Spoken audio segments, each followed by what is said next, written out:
Good afternoon, and welcome to the Columbus Metropolitan Club. I'm Deb Hackathorn. I'm the Senior Vice President of Civic Point, a government affairs firm, and a member of CMC's Board of Trustees. Today's forum is supported by the Columbus Dispatch and sponsored by BDO, Fifth Third Bank, the Robert Weiler Company, and Keeler and Nadler Family Wealth. Thank you to today's forum partner, the Workforce Development Board of Central Ohio. Our live stream is presented by the Emergency Response Fund of the Columbus Foundation in partnership with the Columbus Dispatch. Let's thank all of those who are supporting our forum today.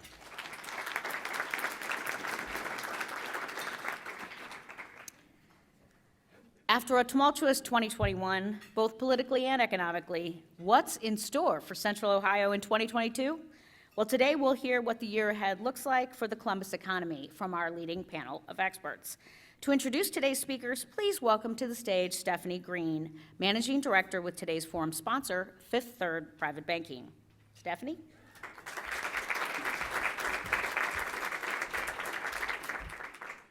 Thank you, Deb, and thank you, Columbus Metropolitan Club.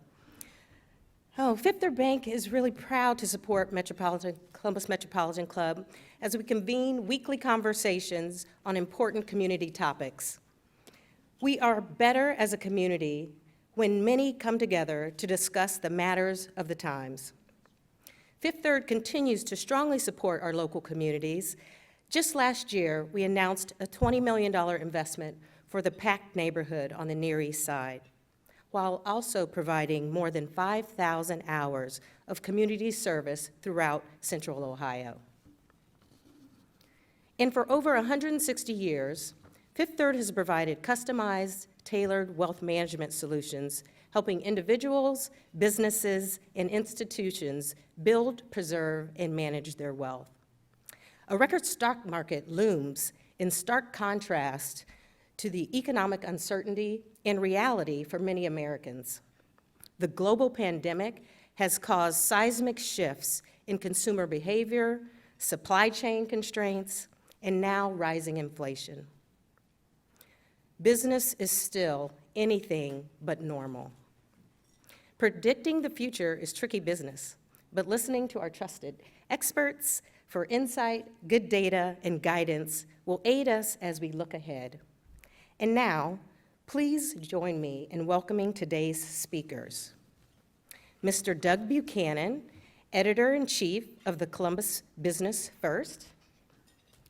Dr. Fadhel Kaboub, Associate Professor of Economics with Denison University and President of the Global Institute for Sustainable Prosperity. Mr. Bill LaFayette, owner of Regionomics, and of course, our moderator, Mr. Mark Williams, business reporter for the Columbus Dispatch.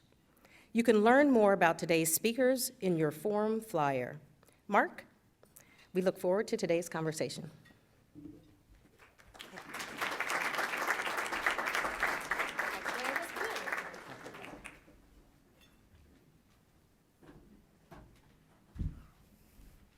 Well, Happy New Year, everybody. Thanks a lot for being here. And for those of you watching on YouTube, thanks a lot for tuning in. A special thanks to those of you on YouTube who've bought virtual seats. Thanks to my fellow panelists, and a big thanks to my friends at CMC for making this forum, this forecast, the first forum of the year now for 21 years.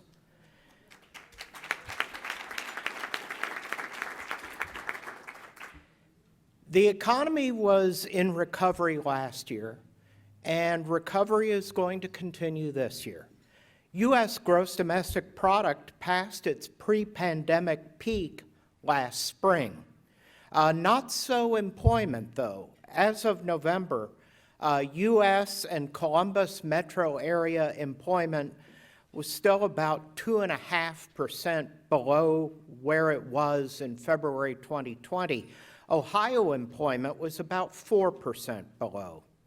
It looks like year-over-year U.S. employment growth was 2.7% in 2021, its best one-year gain since 1994.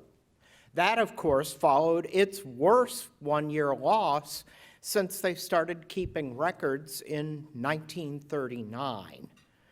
As it looks now, Central Ohio underperformed the national average with a gain of 2.2%. However, as I've pointed out here in previous years, the employment estimates that we have now are preliminary and are going to be revised come March. I am really suspicious of the recent behavior of some of the Central Ohio estimates. Lots of trends look too low. I tried to reflect that in my forecast by restating the 2021 trends, but I wasn't terribly aggressive at doing that. The government estimates imply 2.1% growth rather than my 2.2. So we could still very well get a nice surprise come March, but maybe not quite the 2.6% that I predicted last January, but we'll see. So if at first you don't succeed, try again. I'm predicting a gain of 2.8% for 2022, a net gain of 30,100 jobs. That may sound pretty far out there, but it really isn't. The national level forecasts are for the most part expecting growth of 3.8% to 4%. But those forecasts, I think, implicitly assume labor force growth that might be overly optimistic. I'll come back to that point in a minute.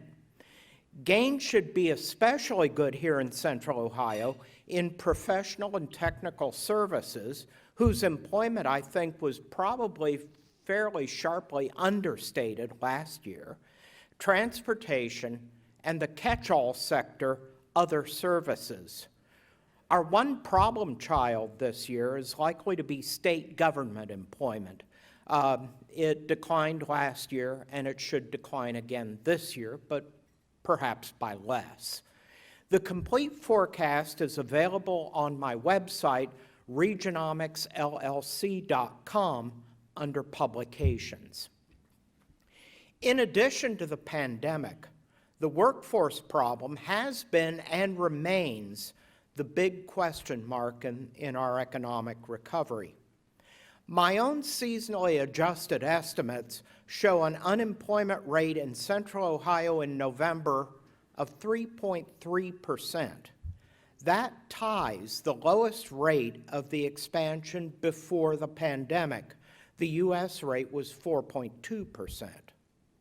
But the reason why the rate is so low is that the number of people working has been increasing while the labor force has been essentially stuck in neutral since the summer of 2020 and is 20,000 less than it was just before the pandemic hit. The number of people unemployed and actively looking for work in Central Ohio is down more than a third since February 2020. That's 36,700, its lowest point in more than 20 years, when our region's economy was much smaller than it is now. Job openings nationwide and in Ohio are at all-time highs. The national total is half again as high as it was before COVID. The number quitting their job is also at an all-time high. What's behind all this? Well, lots of people thought that it was the supplemental unemployment payments that were keeping people out of the labor force. Discontinue the payments, they argued, and people would rush off to the jobs websites and the problems would be solved. It actually reminds me of one of my favorite quotes. H.L. Mencken once said, "For every complex problem, there is an answer that is clear, simple, and wrong." We saw that that answer was wrong as early as last summer. Missouri, for example, ended their supplemental payments on June 12. Workforce officials saw virtually no increase in applicants in the first few weeks after that payment ended. Missouri's labor force this past November was actually a bit less than it was in June. According to the job matching site Indeed, clicks on job postings in states that ended their benefit during that time were below average. Some have said that it's been older workers using the pandemic as an excuse to take early retirement. Judging from the numbers, that is an explanation, but only a partial one. Labor force participation since the pandemic broke is down in all age groups except the 16 to 19-year age group, which is up a touch. Higher wages and less competition from older workers, it seems, have brought young people into the labor market, which is helpful both for them and for the economy. Part of the problem is certainly the cost and limited availability of childcare. Childcare can cost north of $10,000 per year, which is a strain for even middle-income parents. But partly, I think what we're seeing now is the outcome of a long-term trend. Workers have been getting a smaller share of productivity gains and national income for years. The wealth gap between the richest and poorest households doubled between 1989 and 2016.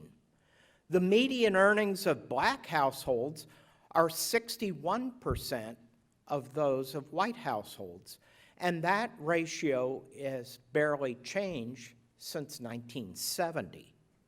According to the Ohio Association of Community Action Agencies, a single adult in Franklin County needs $12.09 an hour full-time to cover basic living expenses without assistance.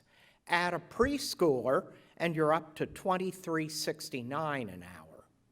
About 5 of every 6 jobs in Central Ohio paid more than $12.09 in 2020, but fewer than half paid more than $23.69. Many of those low-wage jobs include no benefits and undesirable working conditions. Now those working conditions include the possibility of exposure to COVID in many cases. Meanwhile, the long-term drive to do more with less and now the Great Resignation are leading to smaller staffs, more burnout, more job dissatisfaction, and more resignations. So we may be setting ourselves up for what will become a vicious cycle.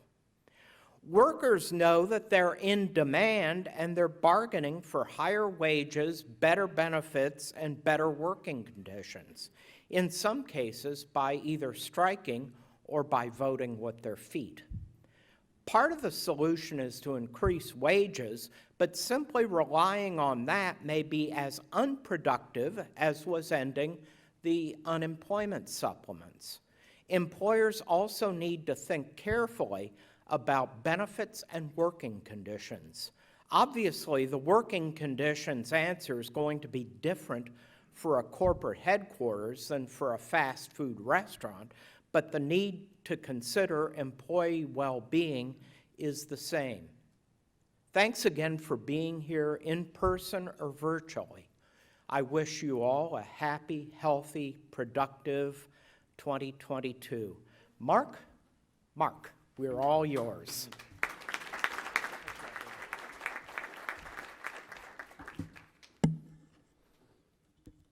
I seem like I have more stuff this year.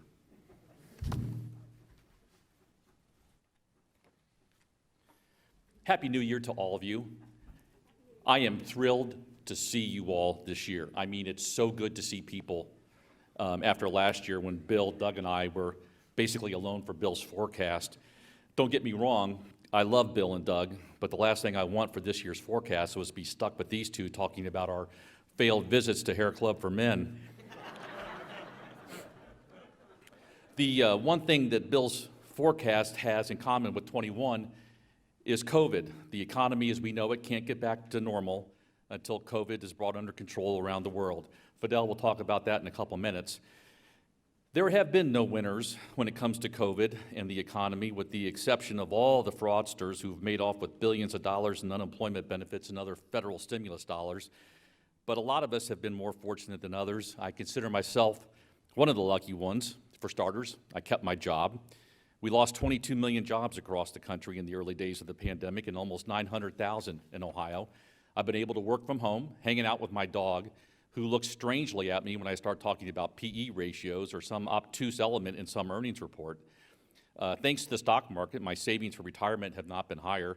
Did you know that the S&P, the benchmark for most of us when we are gauging our returns, hit 70 records in 2021 and rose 27% last year? Then there's the value of my home, which has never been higher. Meanwhile, millions of workers who lost their jobs because of the pandemic have struggled to come up with enough money to pay rent, their mortgage, the utilities, and food. COVID has taken the wealth gap between those who are well off and those who aren't and put it on steroids. One study has found that America's wealthiest people have seen their wealth jump by more than $1.3 trillion during the pandemic. I write about jobs and the economy. I've heard more horrible stories from workers during the pandemic than at any point in 40 years in journalism. Most of these stories have been tied to our state's unemployment system and its failure to serve those who depend on these badly needed benefits. On a perfect day, the state's system of handling unemployment claims isn't great. But a year ago, the system was overwhelmed with claims and a lot of fraud. I've talked to widows whose husbands' names were used to file fraudulent claims. I talked to a woman in California who had never even been to Ohio who had a claim filed in her name. Fraudulent claims were filed in the names of the governor and the lieutenant governor. A fraudulent claim was filed in my name.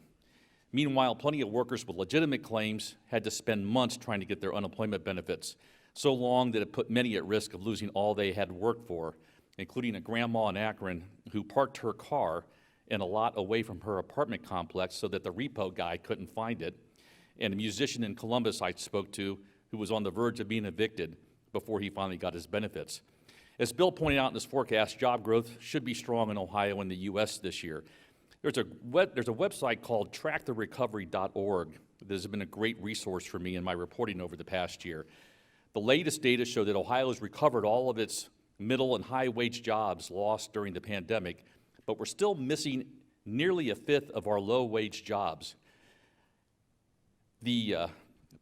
I think some of this is good news. I suspect a chunk of these jobs maybe have become middle-class jobs because of the boost we've seen in wages, but we still have a long way to go for those who have been hurt the most economically by the pandemic. I thought 2020 was as weird of a year we could possibly have. Then along came 21, which said, hold my beer, watch this. It started a year ago when Bill, on this same Wednesday, I know the anniversary is tomorrow, but on this same Wednesday when Bill and Doug and I were here for Bill's forecast, and we saw the U.S. Capitol get overrun. I went home from that forecast and remember being horrified as I watched those events unfold on television. It put in plain view our partisan divide in this country that is as extreme as any as I can remember since I was a kid and my brother went off to fight in the Vietnam War. Of course, we all had hoped that 21 would mark the end of COVID. Instead, our cases are at record levels.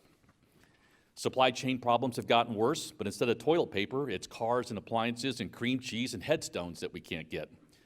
Inflation is the worst it's been in 30 years. All of us have seen how much prices have jumped on everything from gasoline to groceries to finding a place to live.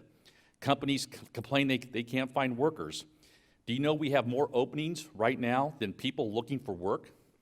In this report today, 1 million, I read this morning, 1 million restaurant and hotel workers quit their job in November, just that 1 month.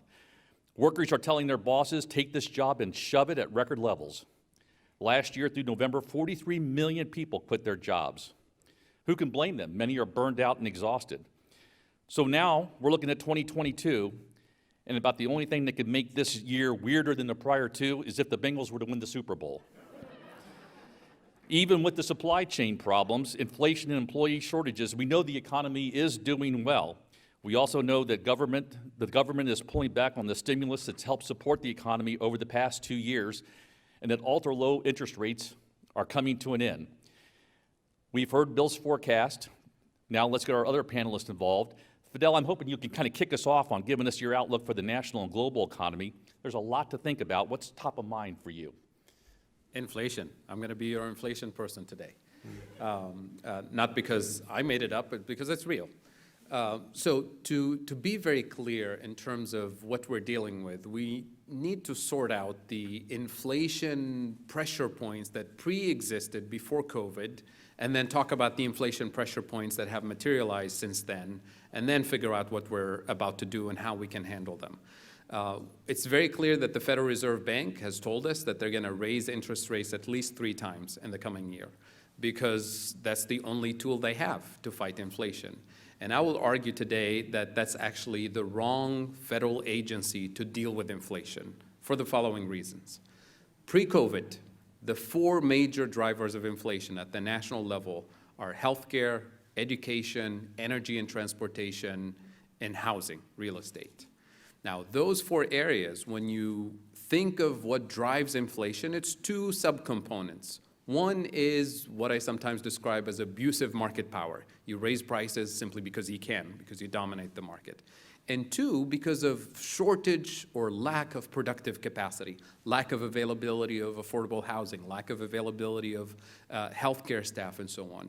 Now, those 2 things, lack of physical productive capacity and market power, those are the sources of inflation. There is nothing the Federal Reserve Bank or any central bank around the world can do to actually address those sources. It's way outside their jurisdiction. As a matter of fact, raising interest rates may actually make it worse in those areas.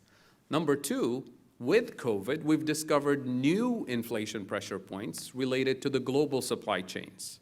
And everybody now is familiar with the concept of inflation driven by global supply chains in terms of shortages of, products shipped from China, from other parts of the world. That's COVID related, meaning every time we have a wave of COVID disruptions globally, it's going to ripple through the entire system.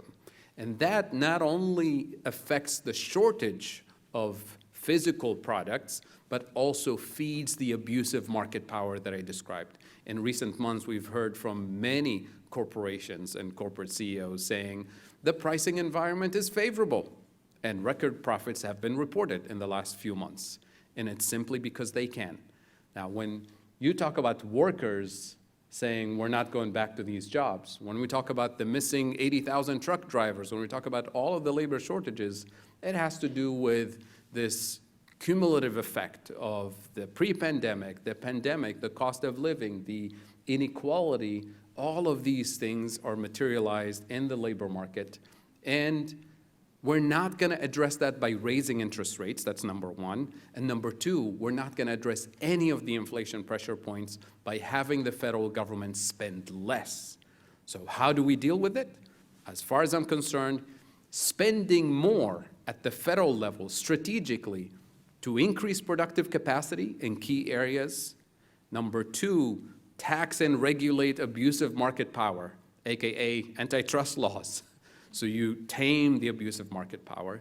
And number 3, ultimately, ending the global pandemic at a global scale. Because every time there's a global disruption, it's going to ripple through and it's going to affect everybody, including this economy, obviously.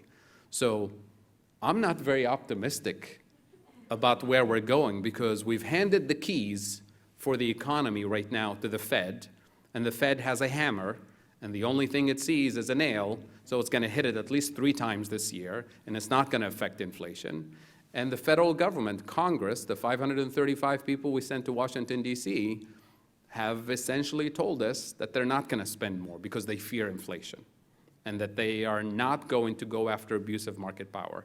They're not going to do whatever it takes to cooperate with the global leadership to actually end the pandemic and end the spread of new variants and development of new variants. So I think we're going to see more inflation for these reasons. And I think we're going to see more confrontation between workers and corporations in this country for sure. And I think consumers are going to be the arbitrator of this struggle. And I want this to be front and center in our public discourse. Unfortunately, it's not there yet because most people believe that the Fed will take care of it. So I'll leave it at that. So Doug, you guys at Business First write a lot about real estate and construction, and anyone who drives around town can see all the work that's been going on, and we know it's smoking hot. Right. We know it's smoking hot, and we're going to have higher interest rates. So what kind of what do you? And we've seen how low our supply of houses for sale and all that kind of thing is. What do you all see when you're looking at real estate in 22? I mean, we see continued growth in building everything. I really can't think of a sector that's down at the moment because we need everything. We need housing. We need all kinds of housing. We need warehouses. We do need offices. That's a subject for an upcoming CMC. But you know, I just see that the demand is outstripping the available supply in just about anywhere you look, any sector of the city you look. And so, if they can build it more quickly, they would. But it's you know it's the problems that Bill talked about with workforce. It's rising costs that are you know making some projects untenable. So, but you know, again, we're talking about basically jobs here. I think that is one sector that you're going to continue to see you know robust growth if they can find the workers. Yeah, no doubt about it. Would you see higher interest rates, slowing any of this stuff down, or does that, or there's even with these increases we're talking about, the rates still are going to be low? Well, right, and you know, perhaps the folks from the Weiler Company here can chime in, but I mean, you can still build. I mean, you still have to, I think it's you know it's just like one of the other inputs on the cost that you're getting. If you can make the project work, you will. If you have to raise prices, you will. Mm-hmm. And so you know, for an affordable housing perspective, it's terrible. Yeah, Bill, you mentioned one thing in your report that I found interesting, and that is that the economy has fully recovered from the shock of the pandemic in terms of the actual size of the GDP. Yet we're doing that with a lot fewer workers. Can our panelists explain how? I mean, besides the fact that we're all worn out and tired and working harder, is there more to it than that? That's it. The productivity has increased. We are doing more with less, as I said. We're working folks in lots of cases to the bone, and that's not going to serve us over the long run.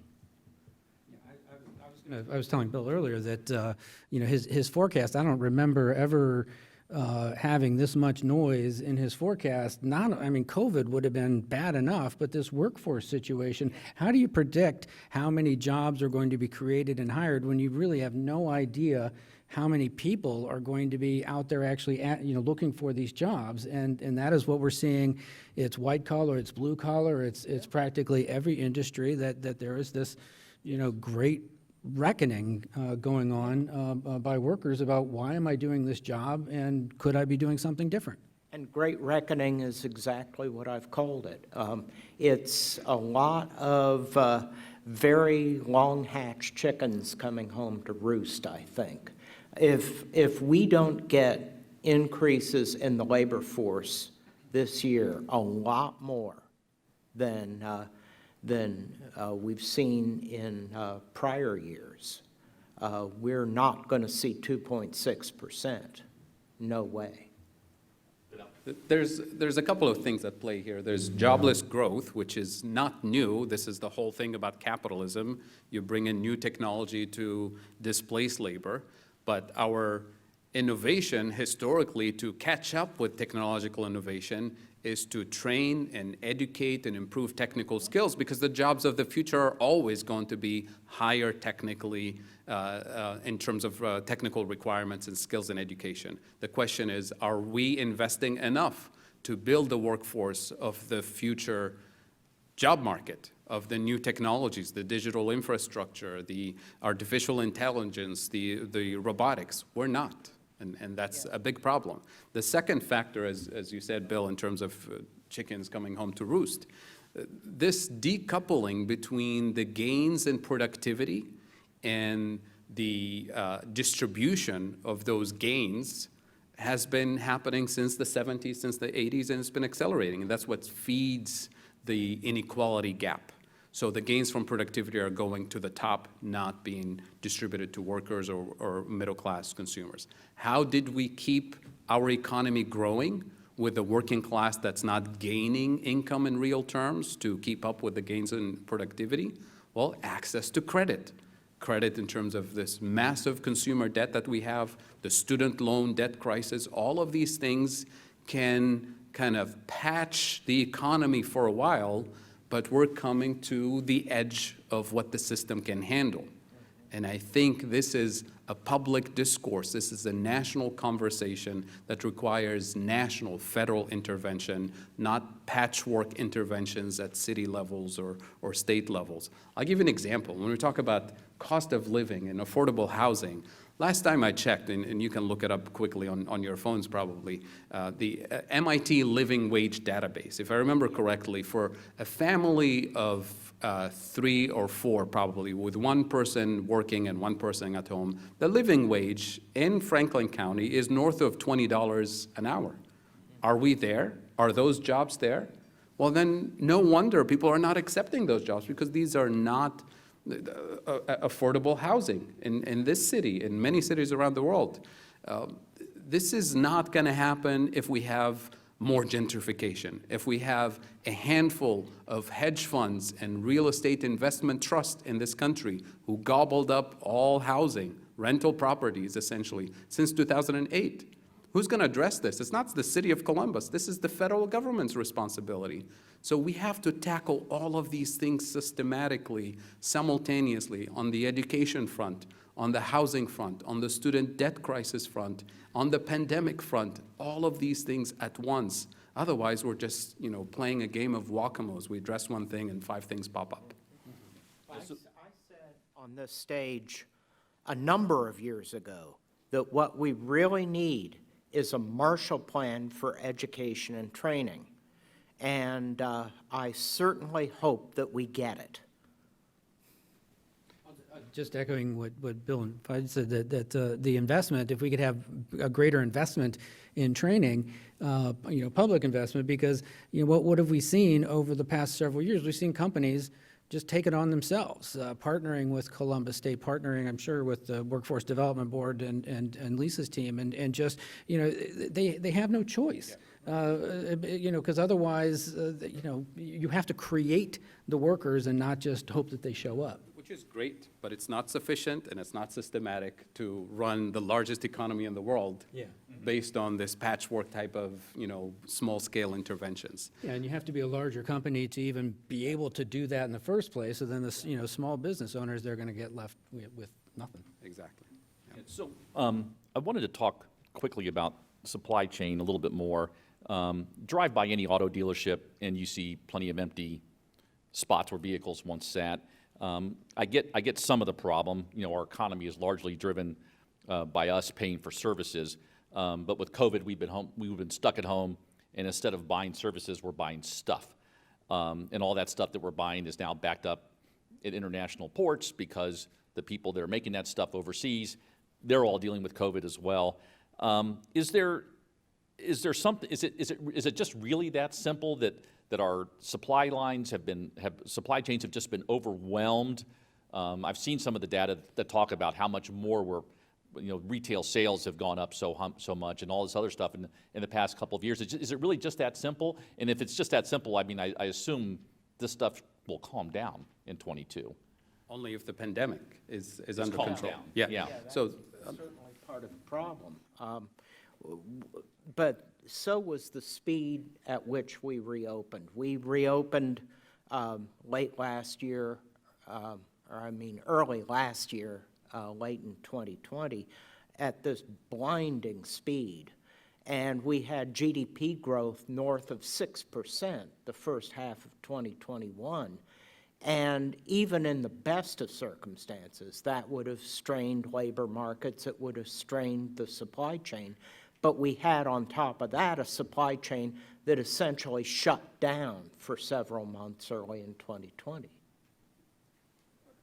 in terms of supply chains, when you had the first COVID disruption, and when you're, for example, meat packing companies in the US are producing the meat, cutting it, ready to deliver, the packaging, there's shortage of styrofoam packaging.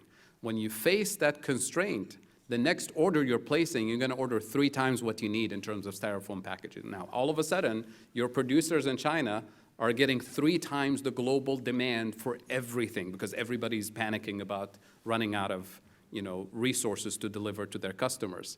The global supply chain was not built to handle 3 times the global economy.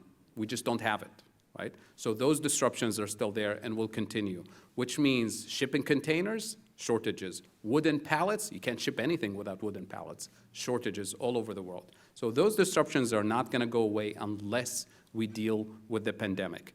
Now, that also started a new phenomenon that we haven't seen before in the global economy. Just like workers here in the US are looking at their employers and saying, we're not going to take those wages, you have companies in China and other parts of the world who deal with customers like Walmart, for example. Walmart, we think of it as the biggest seller in the US retail market, but at the same time, in the global economy, it's the biggest buyer from small manufacturers, from small companies, and it's a price setter with those small manufacturers. Now, with the pandemic, those small manufacturers are able to push back against Walmart, against the big buyers, and say, well, here's our price. So that also disruption, which is reasonable when you think about it in terms of low-cost labor, low margins of profits across the Global South in particular. So that adjustment is long overdue, and it's happening. So that becomes a question of, will U.S. retailers pass on the cost to customers or take a little bit from shareholders or something, right? So that's the readjustment that's long overdue in terms of distribution of income, and it's a question of power, of market power, of bargaining with producers, with workers, with consumers, with shareholders, with national governments being the arbiter of these big power shifts that are happening before our eyes. The only thing we see is inflation and these disruptions. But are we actually tackling this, this market power across the world, not just in the U.S.? I will say one thing, that these supply chain issues may benefit Ohio in the long run, because you may start seeing more companies switch from, it was always just in time delivery, now they're saying it's just in case, so that you stockpile some things. I don't know if you saw the reports yesterday. Toyota outsold GM in the U.S. for the first time ever. And one of the reasons was that they had stockpiled all these chips that the car makers can't get. And so GM just had a capacity problem, and Toyota took advantage of it. So, I think that, with Ohio's position, I think we would stand to benefit if some of that supply chain were to reshore back into America. Yeah, and certainly we've seen that. Doug, you and I wrote about this with this company called American Nitrile that wants to take over a warehouse in Grove City and make rubber gloves. And because these things were in, incredibly short supply in the early days of the pandemic. I mean, that's a product that's made typically in Southeast Asia. So if we can, if that company can make that product, profitably, we'll see how that goes. Okay, so we're going to move to questions from our live stream and in-person audience in just a couple of minutes. If you have a question, please make your way to the microphone now. But I have one more final thing I wanted to ask our panel about. I was reading a story the other day that points out that a fifth of men between the ages of 25 and 34 are living at home. There's also been a big decline in the number of men in the labor force. When I was young, I couldn't wait to get out of the house. Is it a failure to launch? Too much time spent playing video games? Medical issues with the various problems that we've talked about with the CMC has talked about over the years with opioids and other problems? I mean, what's going on? I would say all of the above. Certainly, the student loan crisis that Fadhel has mentioned is really important. So's the cost of housing. It is very hard to get a decent apartment for less than $800 or $900 a month, and that is unaffordable for a lot of people who are just starting their careers, even if they're white-collar careers. Absolutely. I mean, I couldn't emphasize this more than what Bill just said. It's just, I have lots of students who graduate from Denison and other places, so we talk a lot about what's next. And it's, again, if there is no good paying job, I'm going to just stay at home and maybe take some coding classes, learn something, volunteer in the community, until the next job interview and the next career move presents itself, because the debt is crushing, the cost of living is crushing, especially for people who live in rural communities and where there is no local job market that matches your skills and aspirations. So for a lot of young people, it's moving to New York, moving to San Francisco, moving to the city, the big cities in the state. And the housing cost, the cost of living is just not an option where you just, make it there and then the job will materialize. That question hits a little too close to home for me, so I'm going to take the fifth. It is CMC's longstanding tradition, of course, to take audience questions. Jane Scott is taking questions from the live stream audience. For our in-house audience, please join Jane at the microphone. And of course, the whole spiel, keep your questions brief and to the point. Jane, what is our first question today? Well, I have about 12 questions on the live stream already, so we'll go through them quickly and maybe have short answers too. That's a good Okay, idea. Great. And some of them are overlaps, so I'll do my best. Mindy Wright has a question. Does Dr. LaFayette have any data on the Great Resignation's impact on entrepreneurship? Well, just anecdotal impacts. Entrepreneurship has certainly increased, and if you've listened to me pound the table about entrepreneurship before, you'll know that I'm very, very happy about that. But yeah, it certainly has had an impact. Okay, Hi, I'm Warren Fishman. First of all, I want to say I really appreciate this forum. I look forward to it every year, and this one was no exception for sure. But I have a question about Columbus. Everybody who lives here, most people who live here love Columbus. And what I see happening is that one of the attractions to Columbus for years and years, in my opinion, is low cost of living and Midwest atmosphere. What's happening is our rents are skyrocketing, prices of housing is skyrocketing. What we don't have in Columbus is mountains, ocean, and weather, okay? And if I was a young person, I might be attracted somewhere else. And I wonder how you feel about that impact, and you think you see a change in the horizon. That's certainly been a concern of mine, the increasing cost of housing. We're still affordable when you compare us to a lot of other places, but we are certainly less affordable than other places in Ohio. And now that so many people can live wherever and take a job, say, in Columbus or Chicago, that might be their approach. Yeah, one more quick point on that. I've had someone tell me that they believe that Columbus will add 1 million people in the next 12 or 15 years. 1 million people. That's 50% more than what we have now. And they have to live somewhere, and that's going to be interesting. And the other thing too, I live near Lancaster. I've never seen so many apartments go up in Lancaster since all time I've lived there, and I'm assuming it's the same for the other cities. I mean, Lancaster's a lot cheaper to live in than Columbus, and I would assume maybe we'll see some of that. People going to Newark or Marion or other places like that where they can find something that's more affordable. We're still not building enough housing units to accommodate the household growth that we're seeing. Jane. That's a whole nother forum. Bevan Schneck, how does Dr. LaFayette see the federal infrastructure legislation affecting the region's jobs forecast and economy? And will that too be tempered by inflation? Hi, Bevan. Well, yes, it will be tempered by inflation, no doubt about it. It all goes back to, can we get the workforce? That really is the question. And it is an open question. Our next question.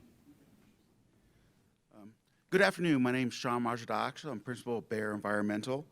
My question is prior to the pandemic, we had an opioid pandemic, and since then, the opioid pandemic has skyrocketed.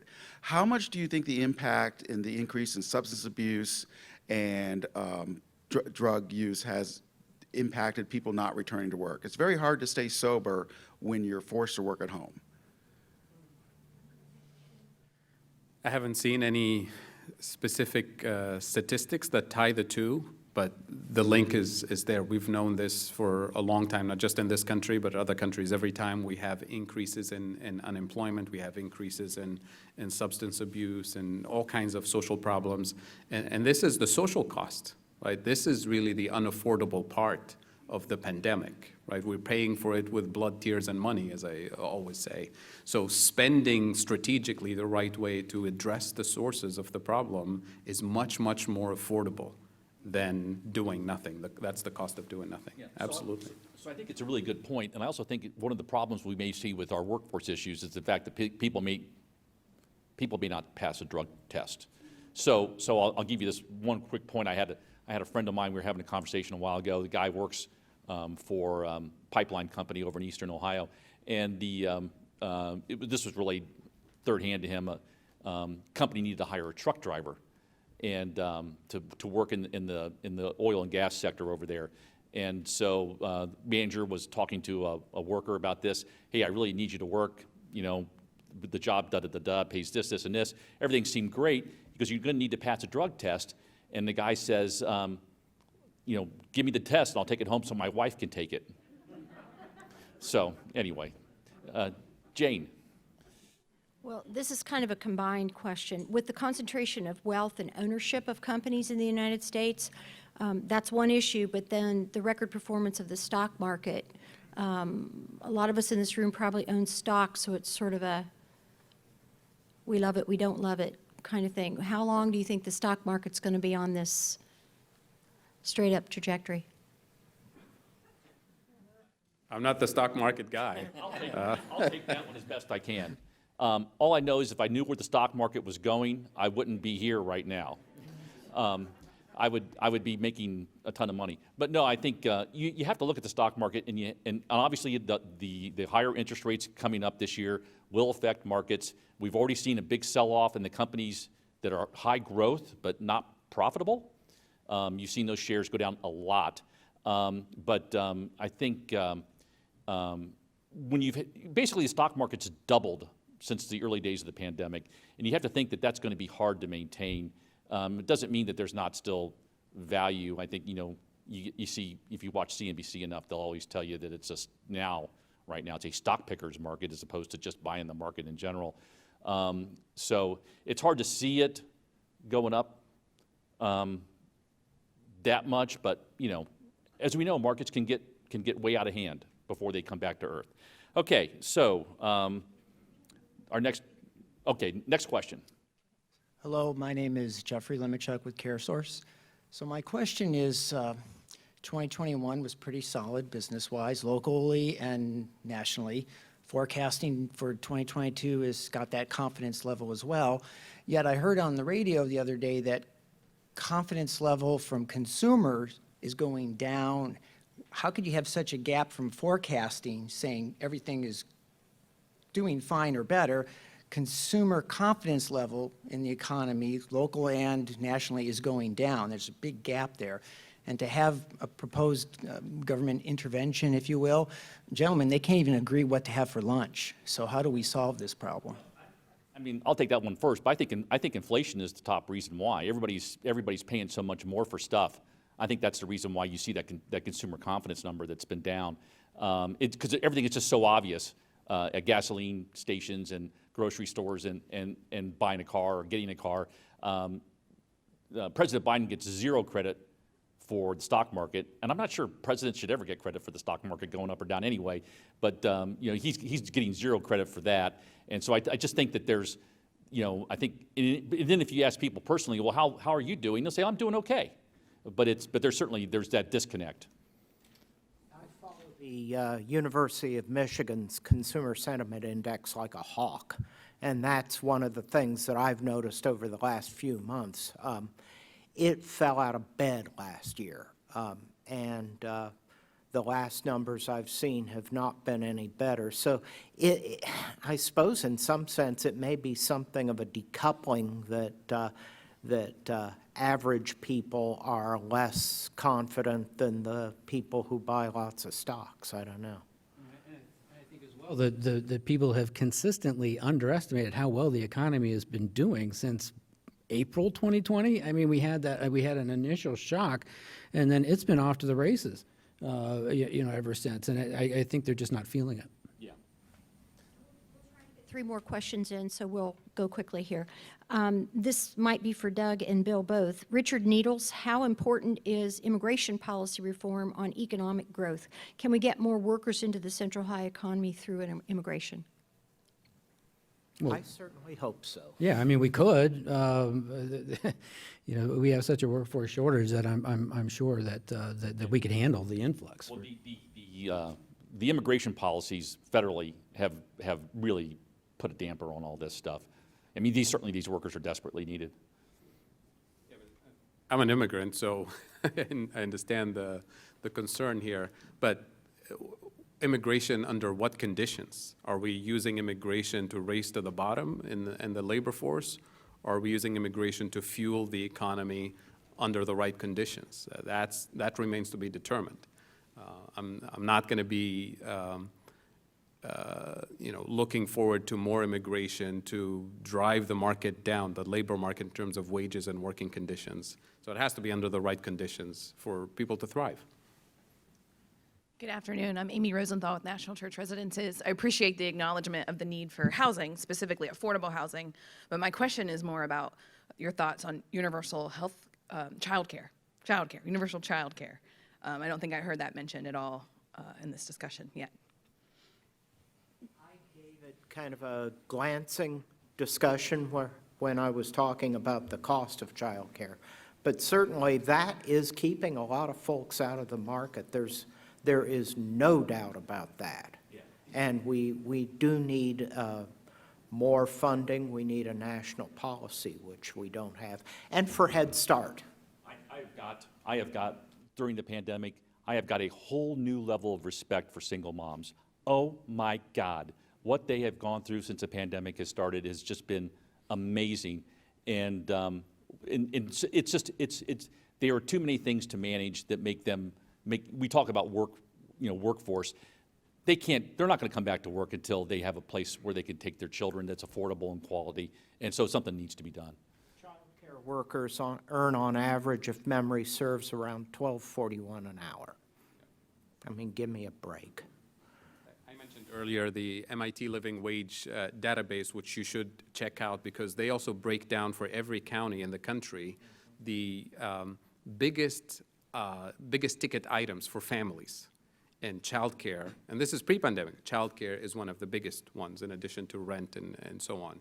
That's point number 2. Point number 1. Point number 2, in terms of childcare, affordable childcare, it's workers again, the wages in the industry, but it's also in terms of what it takes to do this as a systematic adjustment, right? Not just for one company, just for one city, but having it at the federal level. This has to be front and center in addition to all the other issues we talked about.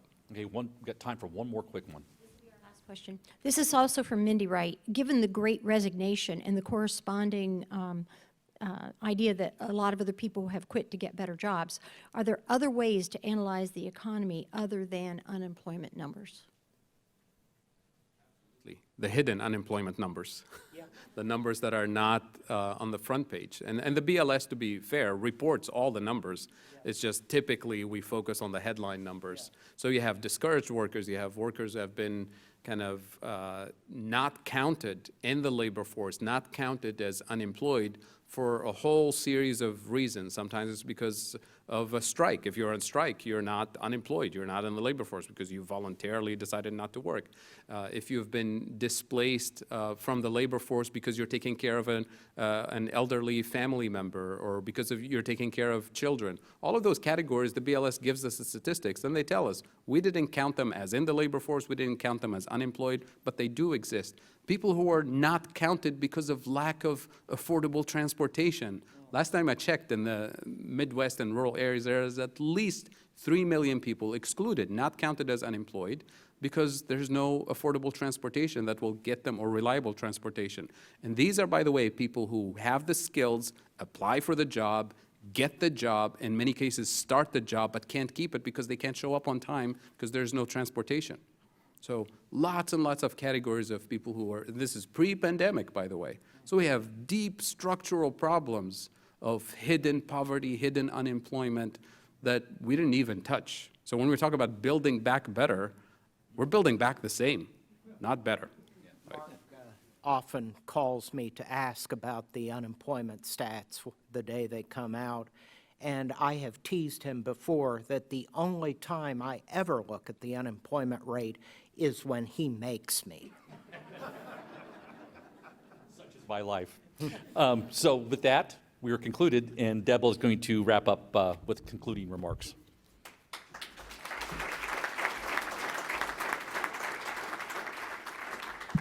Well, I was hoping to say that you could join me in finding today's forum encouraging. I'm not sure, but certainly thought-provoking. Please make plans to join us next week for an inspirational forum that while CMC presents Black Girl Rising, featuring Fran Frazier and a panel of other experts. Thank you to our online virtual seat patrons and to the Emergency Response Fund of the Columbus Foundation for presenting our live stream in partnership with the Columbus Dispatch. Thank you to our partner, the Workforce Development Board of Central Ohio, and to the Columbus Dispatch for supporting today's forum. Thank you to our other sponsors, BDO, Fifth Third Bank, the Robert Weiler Company, and Keeler and Nadler Family Wealth. And most of all, special thanks to today's speakers, Doug Buchanan, Fadhel Kaboub, Bill LaFayette, and our moderator, Mark Williams. Thank you all for joining us. We could not do this without you, and we look forward to seeing you next week as the Columbus Metropolitan Club presents another community conversation. Thanks.